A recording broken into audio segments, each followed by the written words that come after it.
Good morning, Trent Central. Hi, I'm Eli. And I'm Layla. Today is Thursday, December 10th, and it is our 78th day of school. Please stand and join me in saying the pledge followed by the moment of silence. I pledge allegiance to the flag of the United States of America and to the republic for which it stands, one nation, under God, indivisible, with liberty and justice for all.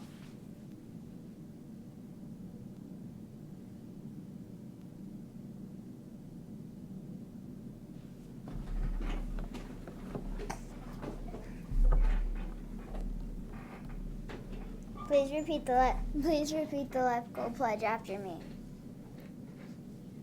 I will do the right thing even if I don't feel like it. I will do the right thing even if I don't feel like it. I will treat people right even if I don't feel like it.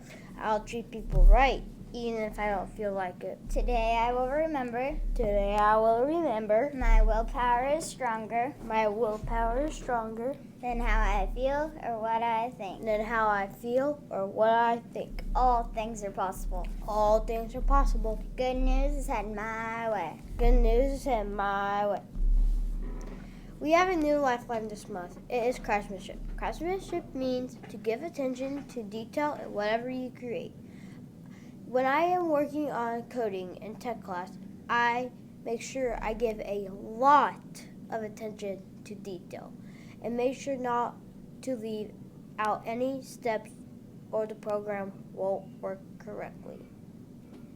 Today for lunch we are having ham and cheese calzone, chips, corn, peaches, and milk. Yes. There are no birthdays being celebrated at TCU today. Aww. Last week, our fourth graders had an I Spy. Today, we have a contest for you too. Each day, we are going to give you clues about someone that works here at Tri Central Elementary. See if you can figure out who it is. When you think you have the answer, write your name, your teacher's name, and your answer on a piece of paper, and put it in the box outside the newscast door. Your first hint is their favorite Christmas movie is Prancer.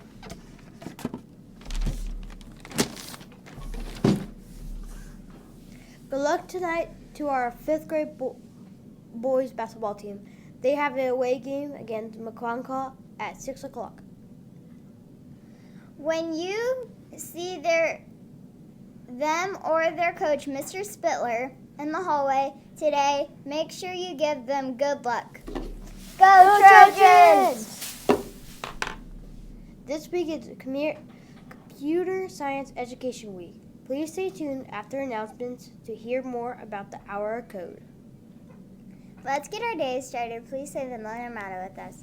Treat people right and do the right thing, and you'll have peace. Also, stop the spread.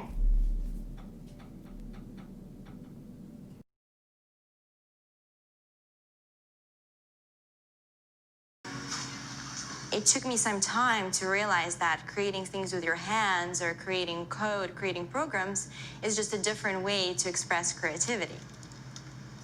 I think right now there's a big emergence of the culture of making. People who make their own scarves and hats, people who write their own apps. Now it's just limited by your imagination and sort of what kinds of ideas what kind of understanding can you build into the computer so that it can do these things that were previously impossible?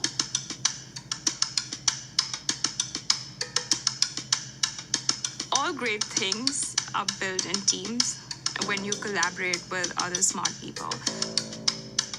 You're testing your ideas, you're stimulating each other. That's what makes us successful. It's not some flash of brilliance by somebody who then codes 24 hours a day for 3 weeks. It's what happened. The magic happens when we're all on the same page, collaborating and building something together. There's a much greater need in the world for engineers and people who can write code than there will ever be supply. And so We all live these very charmed lives. To get the very best people, we try to make the office as awesome as possible.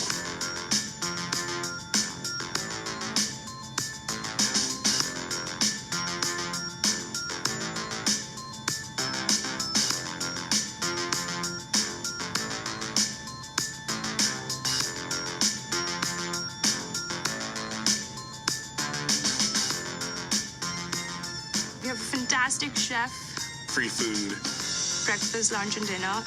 free laundry. Snacks, even places to play and video games and scooters. There's all these kind of interesting things around the office and places where people can play or relax or go to think or play music or be creative.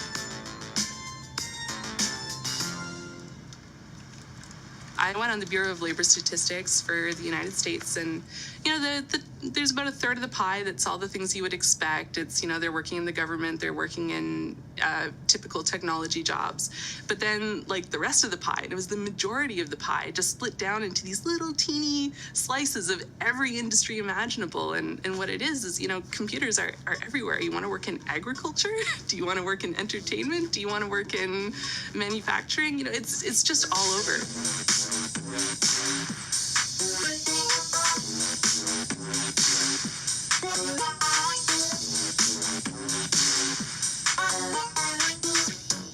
Here we are, 2013. We all depend on technology to communicate, to bank, information, and none of us know how to read and write code. So you guys, what else? Who else has an idea of what we can change with our programming? What else can we do? Tiffany? What I saw my students take away from using Scratch and programming in our classroom is that they were willing to push through problems. It really builds critical thinking, it builds problem solving, and it's something that they can then apply to math in the classroom or their reading skills. We integrated science with this programming, and I saw my scores go up 30%. When I was in school, I was in this after-school group called the Whiz Kids. And when people found out, they laughed at me and, all these things. And I'm like, man, I don't care. I think it's cool. And, I'm learning a lot. And some of my friends have jobs. It's important for these kids. It should be mandatory to be a citizen on this planet, to read and write code. I just think you have to start small, right? And I think that's one of the biggest misconceptions about computer science and programming overall is that you have to learn this big body of information before you can do anything. You don't have to be a genius to know how to code. You need to be determined. Addition, subtraction, that's about it. You should probably know your multiplication tables. You don't have to be a genius to code. Do you have to be a genius to read? Do you have to be a genius to do math? No. No. I think if someone had told me that software is really about humanity, that it's really about helping people by using computer technology, it would have changed my outlook a lot earlier. Whether you're trying to make a lot of money or whether you just want to change the world, computer programming is an incredibly empowering skill to learn. To be able to actually come up with an idea and then see it in your hands and then be able to press a button and have it be in millions of people's hands. I think we're the first generation in the world that's really ever had that kind of experience. The programmers of tomorrow are the wizards of the future. You're going to look like you have magic powers compared to everybody else. I think it's amazing. I think it's the closest thing we have to a superpower. Great coders are today's rock stars. That's it.